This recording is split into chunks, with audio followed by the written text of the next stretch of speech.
Alright, these are the solutions to the Algebra 2 rationals, numbers 7 through 12.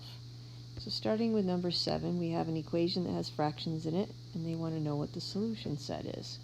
Well, in order to solve this, we need to have a common denominator, and you should factor the denominators you have first to determine what that common denominator is. So I pulled a GCF out of the first fraction. The x is fine. The x minus 2 I can't factor, so I put in parentheses. So my common denominator has to be the x that's outside of parentheses and the x minus 2 that's in parentheses. Remember, x's that are in parentheses are different from x's that are outside. So now I need to make every fraction have that common denominator. First fraction does, so I multiply the second fraction by x minus 2 over x minus 2, and the last fraction by x over x. So first fraction is going to stay the same. Distribute my 4, I get 4x minus 8 and 5x. Now that the denominator is the same, you can cancel them out and combine like terms. I get 4x plus 2 equals 5x. Subtract 4x from both sides, and x is equal to 2. Now, remember, anytime you're solving an equation with fractions, you need to make sure that your answer does not cause an undefined fraction. So if I plug a 2 into this denominator, do I get a 0? Yes, I do. That means I have to eliminate that answer, and that means I have no answers. So choice number 4 would be the correct answer.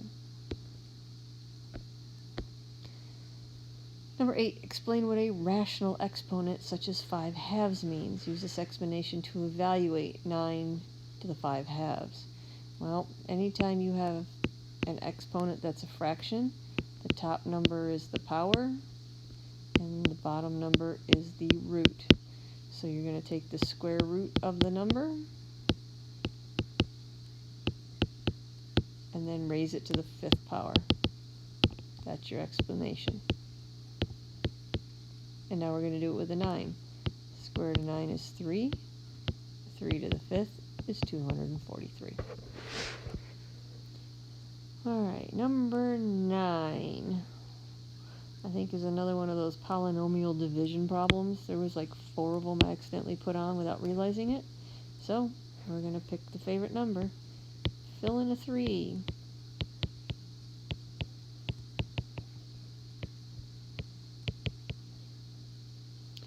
And so let's see. We get 41 over 5, which is 8.2. Alright, so we're looking for the expression that comes out to be 8.2. Alright, we'll just start with number 1, plug in the 3. So this is 18 plus whatever 9 over 8 is, 1.125. Nope, not getting an 8.2. Alright, let's check number 2. 2 times 3 plus 7 over 3 plus 2. So I get 6 plus 7 fifths, and 6 plus 7 fifths is 7.4. So that one doesn't work. Alright, so we'll check number 3.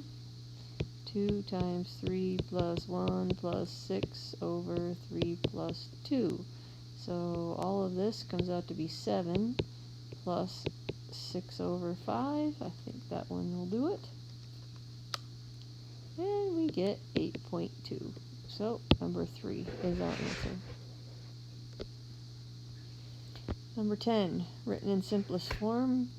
The fraction where x is not equal to positive or negative 3 is equivalent to.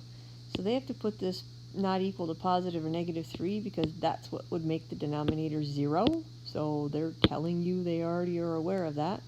And again, they gave you an expression.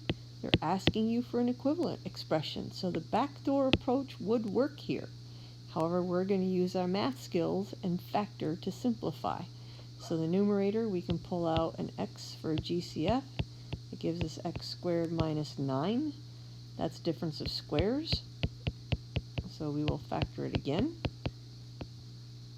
And the denominator is also difference of squares. Do not change the order. You have to leave the 3's in front. All right, an x plus 3 is exactly the same as a 3 plus x. We'll cancel those out. And an x minus 3 and a 3 minus x are almost the same, but the order is reversed. And so way back in the beginning of the year, you learned this thing that I call the magic -1 trick.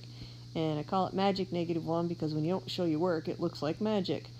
And you don't have to show your work. You can cancel subtraction in reverse order as long as you leave a -1 behind. And that -1 is going to multiply to whatever's still left, which is your x. So choice number 1 is the correct answer. Number 11. All right, Sarah's fighting a sinus infection. She got prescribed a nasal spray, which is N of T, and an antibiotic, which is A of T, modeled by the functions below. T is the time in hours since she took the medicine. Determine which drug is made with a greater initial amount of active ingredient. So, and justify your answer means you have to show work. All right, so we're going to stop there because this would be a 4-point question on the Regents. You'd have space in between these questions, which I didn't give you. All right, so the first part, determine which drug is made with a greater initial amount. So you have 2 ways to do this. You could type each one of those very carefully into y equals and go get it off your table. Or if you realize that the initial amount is at time 0 is always the beginning, just plug the 0 in for the t, and it's probably safer than getting a table.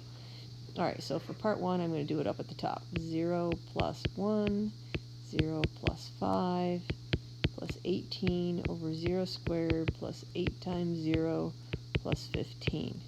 All right, well, that first fraction is going to give me a 1/5. Second fraction is going to be 18/15. And if we put that in our calculator and add it up, we would get 21/15. If I put the 0 in for the other t, I get 9 divided by 3, which is 3. 21 divided by 15 doesn't even come close to 3, so A of t has more in the beginning. The initial amount is bigger. All right, next one. Sarah's doctor told her to take both drugs at the same time. Determine algebraically the number of hours after taking the medications when they will both have the same amount of active ingredient remaining in her bloodstream.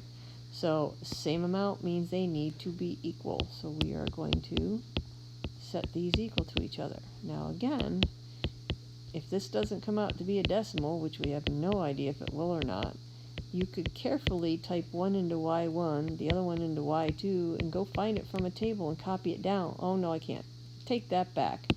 Go back and read, Mrs. Hellier. It says determine algebraically. That means you cannot get your answer off the table, otherwise you don't get full credit. All right, so here we go. We got an equation with fractions in them. Let's factor this denominator so we can find our common denominator. And the common denominator then is going to be t plus 5 and t plus 3 together. All right, so the first fraction has to be multiplied by the t plus 3. Second fraction's fine. Last fraction needs a t plus 5.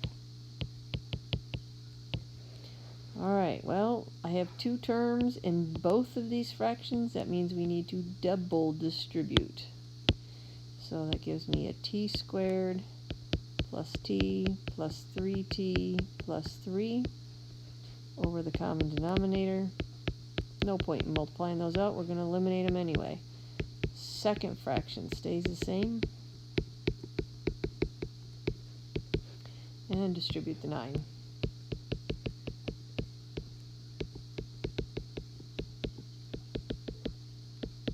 Now the denominator is the same. Wipe them out. Combine like terms.